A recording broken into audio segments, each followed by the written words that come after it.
Something just shifted in the financial markets that hasn't happened in over 2 decades. And right now, while you're watching this, major institutions are repositioning billions of dollars based on this signal. I'm talking about the gold to silver ratio, and it just broke through a critical level that historically precedes massive wealth transfers.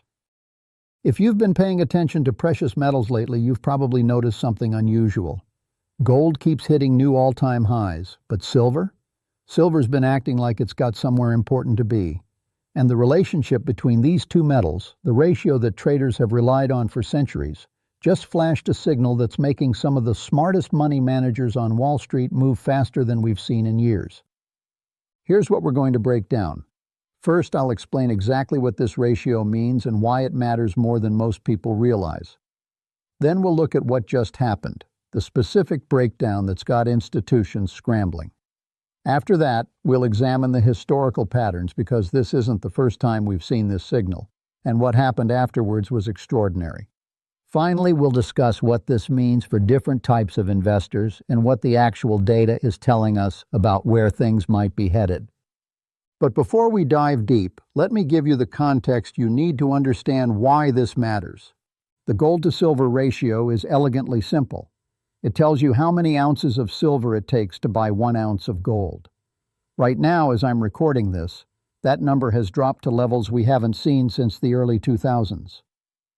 When gold trades at $2,600 and silver at $32, the ratio sits around 81. But here's the thing, that ratio used to be above 90 just months ago. And in March 2020, during the pandemic panic, it spiked to 125. That was the highest level in recorded modern history. So why does this number matter? Because it's essentially measuring the relative value between two assets that have served as money for thousands of years. When the ratio is high, silver is historically cheap compared to gold. When it drops, silver is gaining ground fast. And institutions pay very close attention to this relationship because it often signals broader shifts in market sentiment, inflation expectations, and industrial demand. Think of it this way. Gold is the monetary metal, the safe haven, the asset central banks hoard. Silver is the hybrid, part monetary metal, part industrial commodity. It goes into solar panels, electronics, medical equipment, and electric vehicles. So when the ratio moves dramatically, it's telling us something about both monetary policy fears and real economic activity. And here's where things get interesting. The breakdown we just witnessed isn't just a technical chart pattern. It's backed by physical movements of metal that would be impossible to fake. Let me explain what I mean. Over the past 6 months, we've seen record withdrawals from silver ETFs, not because investors are selling, but because institutional buyers are taking physical delivery. The COMEX, where silver futures trade, has seen its registered inventory, the silver actually available for delivery, drop to multi-year lows. Meanwhile, mints around the world are reporting delays in silver coin production because they can't source enough physical metal fast enough. At the same time, gold hasn't been sitting still. Central banks bought over 1,000 metric tons of gold in 2023, the second highest annual purchase in history. China, Russia, India, Turkey, they're all adding to reserves. But here's the twist. Even with this relentless gold buying, silver is outperforming on a percentage basis. That's the ratio compression we're seeing, and it's unprecedented in modern markets. The last time silver moved this aggressively relative to gold was in the lead-up to 2011. Back then, silver went from around $18 per ounce in late 2010 to nearly $50 by April 2011. That's a 178% gain in roughly 5 months. Gold went up too, but nothing like silver's explosive move. The ratio collapsed from around 65 to below 32 at the peak of silver's run. Let's go further back because these patterns repeat with striking consistency. In 1980, during the Hunt brothers' attempt to corner the silver market, the ratio briefly touched 17. Silver hit $50 while gold traded around $850. That was an extreme outlier, fueled by market manipulation. But the broader trend was clear. When inflation fears grip markets and monetary uncertainty rises, Silver moves faster than gold on the way up. The 1970s stagflation period offers another data point. From 1971, when Nixon closed the gold window, to 1980, gold rose from $35 to $850, a 24-fold increase. Impressive. But silver went from $1.30 to $50, a 38-fold increase. The ratio collapsed from 27 to 17 during that period. Silver, with its smaller market and industrial uses, simply moved more violently. Now, I'm not suggesting we're about to see $50 silver next month. What I am saying is that when this ratio breaks down through key support levels, the historical precedent suggests we're in the early stages of a significant repricing, and that's exactly what institutions are positioning for right now. But here's what most people miss about institutional buying. They're not buying because they think prices will go up next week or next month. They're buying because they see structural changes in supply and demand that will take years to play out. And right now, both supply and demand dynamics for silver are setting up in a way we haven't seen in decades. On the supply side, silver mine production has been essentially flat for years. Most silver comes as a byproduct of mining other metals like copper, lead, and zinc. When those primary metals aren't economically viable to mine, silver supply drops. And with energy costs elevated and ore grades declining globally, new silver supply is becoming more expensive to bring to market. Meanwhile, demand is accelerating from sectors that didn't even exist 20 years ago. Solar panel installation is projected to double by 2030. Each gigawatt of solar capacity requires approximately 100 metric tons of silver. Electric vehicles use roughly twice as much silver as traditional combustion engine cars. 5G infrastructure, medical applications, water purification. The industrial demand story for silver is strengthening right when supply growth is stagnant. The Silver Institute estimates that industrial demand will create a supply deficit of over 200 million ounces annually by 2025. That's being filled by above-ground stockpiles for now, but those stockpiles are finite. When they're depleted, price has to rise to either incentivize new supply or destroy demand. That's basic economics. So what are institutions actually doing? Because actions matter more than speculation. Let's look at the evidence. First, filings from major hedge funds show increased positions in both gold and silver mining stocks, but the weightings have shifted. Funds that traditionally held predominantly gold miners are now adding significant silver exposure. Sprott Asset Management, one of the most respected names in precious metals, has been vocal about silver's setup. Eric Sprott himself has been buying silver companies and physical silver on a scale that's unusual even for him. Second, look at the derivatives market. The options chain for silver shows something fascinating. There's been a massive increase in call buying, options that profit when prices rise, at strike prices significantly above current levels. We're talking about institutional-sized trades betting on silver at $40, $45, even $50. That's not retail speculation, that's informed money-taking positions. Third, physical premiums tell the story. The premium you pay for physical silver above the spot price has remained elevated even as prices have risen. Normally, when prices go up, premiums compress because there's less buying pressure. But that's not happening. Premiums on silver eagles and other physical products remain stubbornly high, indicating sustained physical demand that's not reflected in paper markets. And this brings us to a critical point that changes everything: the divergence between paper silver and physical silver markets. This is where it gets technical, but stay with me because this is important. The COMEX silver market trades hundreds of millions of ounces in paper contracts daily. But the actual physical silver backing those contracts? It's a fraction of the paper claims. This works fine when everyone's trading contracts back and forth.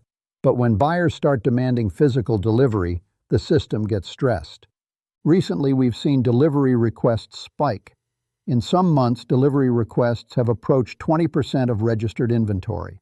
That might not sound like much, but in a fractional reserve system, it's enormous. If this trend continues, we could see a situation where there literally isn't enough physical silver to satisfy delivery requests, forcing a cash settlement or a dramatic price adjustment. This is exactly what institutions are positioning for. They're not just betting on price going up gradually. They're positioning for a potential squeeze scenario where the paper market loses credibility and price has to adjust violently to reflect physical scarcity. Think about what happened with nickel in 2022. The London Metal Exchange had to halt trading and cancel trades when a short squeeze pushed prices up 250% in a single day. That was embarrassing and unprecedented, but it showed what happens when paper claims exceed physical availability. Silver has much larger markets and more liquidity, but the structural setup shares similarities. None of this is happening in a vacuum. The macro backdrop is critical to understanding why this ratio breakdown matters now. Central banks globally are stuck in an impossible position. Inflation has proven stickier than anyone expected. The Federal Reserve and other major central banks raised rates aggressively, but now they're discovering that high rates create their own problems. Government debt service costs are exploding. Commercial real estate is underwater. Regional banks are sitting on massive unrealized losses. If they keep rates high, something breaks in the financial system. If they cut rates significantly, inflation could reignite. And if they print more money to bail out failing institutions or monetize government debt, well, that's exactly the scenario that drives people toward precious metals. We're already seeing cracks. The Fed had to intervene when Silicon Valley Bank collapsed. They created a new facility to provide liquidity to banks. That's quantitative easing by another name, and markets know it. That's why gold has been making new highs even with interest rates well above zero. Normally, higher rates are negative for gold because gold doesn't pay interest. But when markets lose faith in fiat currency stability, gold goes up regardless of rates. Silver, with its monetary and industrial dual nature, benefits from both dynamics. The monetary fear drives safe haven demand, while actual economic activity, especially in green energy and technology, drives industrial demand. It's the perfect storm. But here's the part that should really get your attention. We're still in the early innings of this move. Let me show you why. If we use historical ratio compression cycles as a guide, we've barely begun. The ratio has dropped from 90 to 81, roughly a 10% move.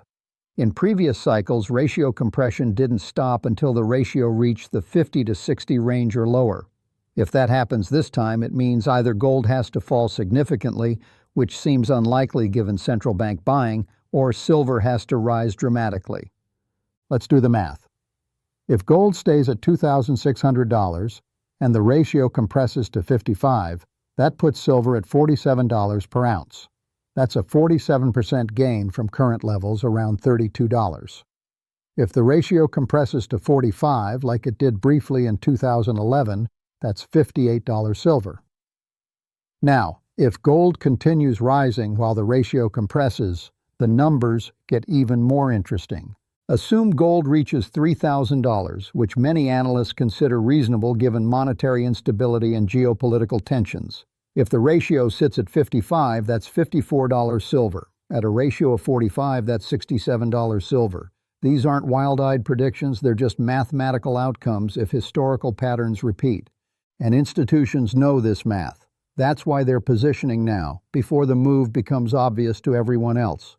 By the time retail investors pile in, which typically happens when prices are already screaming higher, the smart money has already accumulated positions.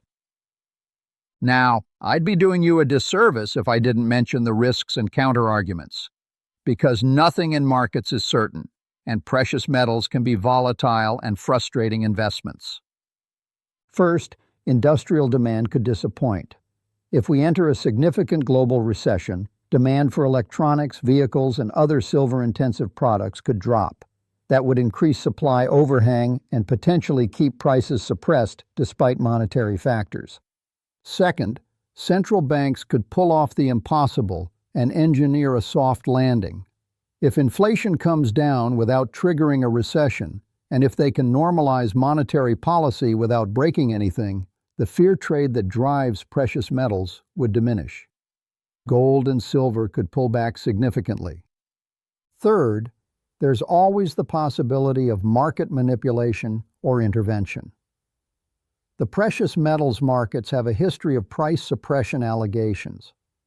Whether you believe those claims or not, the reality is that large, concentrated short positions and paper market dynamics can keep prices depressed for extended periods, even when fundamentals are bullish.